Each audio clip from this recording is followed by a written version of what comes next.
બાંગ્લાદેશમાં ચાલી રહેલી ઇસ્લામિક કટ્ટરવાદી હિંસાને કારણે પોલીસ પર અસુરક્ષિત અનુભવી રહી છે। હિંસક ટોળા દેશભરના પોલીસ સ્ટેશનોને પસંદગીપૂર્વક નિશાન બનાવી રહ્યા છે। બાંગ્લાદેશમાં લગભગ 30 પોલીસ સ્ટેશનોમાં તોડફોડ અને આગ ચંપી થઈ છે। રાજધાની ઢાકામાં પોલીસ અને તોફાનીઓ વચ્ચેની અથડામણમાં એક જ દિવસમાં ડઝનબંધ લોકો માર્યા ગયા છે। બાંગ્લાદેશમાં સત્તા પરિવર્તનની સાથે જ પોલીસ વડાને હટાવીને નવા વ્યક્તિની નિમણૂક કરવામાં આવી છે। છેલ્લા 2 દિવસમાં હિંસક ટોળાએ લગભગ 400 પોલીસ સ્ટેશનો પર હુમલા કર્યા છે। દેશના ઘણા પોલીસ સ્ટેશનોમાં કોઈ પોલીસ કર્મચારી નથી, કારણ કે દેશમાં ચાલી રહેલી રાજકીય ઉથલપાથલ વચ્ચે મોટાભાગના પોલીસોએ સુરક્ષિત સ્થળોએ આશરો લીધો છે।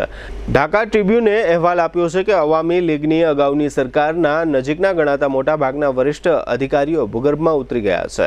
મીડિયા અહેવાલો અનુસાર લગભગ 400 પોલીસ સ્ટેશનોએ હિંસક ટોળાના હુમલાઓનો સામનો કરવો પડ્યો હતો, જેમાં હથિયારો અને દારૂગોળો લૂંટવામાં આવ્યો હતો અને ઇમારતોને આગ લગાડવામાં આવી હતી। બાંગ્લાદેશમાં દરેક જગ્યાએ પોલીસ સ્ટેશનો પર હુમલા થઈ રહ્યા છે। બાંગ્લાદેશી મીડિયા અનુસાર ઓછામાં ઓછા 29 પોલીસ સ્ટેશનો સંપૂર્ણ રીતે નાશ પામ્યા છે। અહીંનો સામાન અને દારૂગોળો લૂંટવામાં આવ્યો છે અને આગચંપી પણ કરવામાં આવી છે।